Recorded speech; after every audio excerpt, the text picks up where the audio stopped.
का रवा जानत बानी की कुछ खाद्य पदार्थ शरीर के अंग निहन दिखाई देवेला, जवना खाती उ निमन होखेला। ई एगो मस्त तरीका है जवना से प्रकृति हमनी के याद दिला देवेले कि कवन खाना हमनी के शरीर के कवना हिस्सा खाती स्वस्थ बा। हमनी के किडनी खातिर किडनी बीन्स, हमनी के पेट खातिर एवोकेडो, अंडाशय खातिर जैतून तक हर एक के एगो खास फायदा बा। आई जा के यह खाद्य पदार्थन के बारे में औरी खोज कइल जाव। ई हमनी के शरीर के अंग से कैसे लौकेला, आई हमनी के स्वास्थ्य खातिर का बढ़िया काम करेला। चली शुरुआत कइल जाव।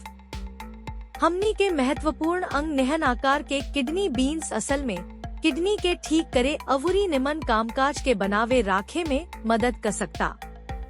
मनुष्य के गर्भ निहन आकार के अवुरी बने में 9 महीना लागे वाला एवोकेडो में अईसन पोषक तत्व भरल बा जवन की हार्मोन के संतुलित कर सकता, गर्भाशय ग्रीवा के कैंसर से बचाव कर सकता, अवुरी प्रसवोत्तर वजन घटावे में मदद कर सकता। अंडाशय से अलौकिक समानता वाला जैतून के वैज्ञानिक रूप से साबित कइल गइल बा कि अंडाशय के स्वास्थ्य के संतुलन बनावे में मदद करेला। स्तन निहन आकार के संतरा में अईसन यौगिक होखेला जवन की स्तन कैंसर के खतरा के कम कर सकता।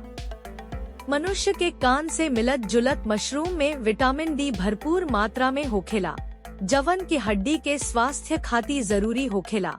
जवना में कान के छोट छोट हड्डी शामिल बा, जवन के दिमाग में आवाज के संचारित करे में मदद करेला।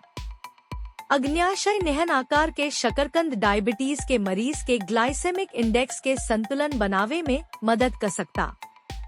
अंगूर में फेफड़ा के एल्वियोली निहन रेस्वेराट्रॉल के मात्रा ज्यादा होखेला, जवन की फेफड़ा अवुरी श्वासनली में मौजूद कोशिका के मदद कर सकता, अवुरी दमा अवुरी बाकी ब्रोंकिया के मुद्दा से भी राहत दे सकता। इस सही मायने में कमाल के बाद बाकी जड़ी बूटी हमनी के अंग से कैसे मिलत जुलत हो सकेले आ हमनी के इतना तरह से मदद कर सकेली सा।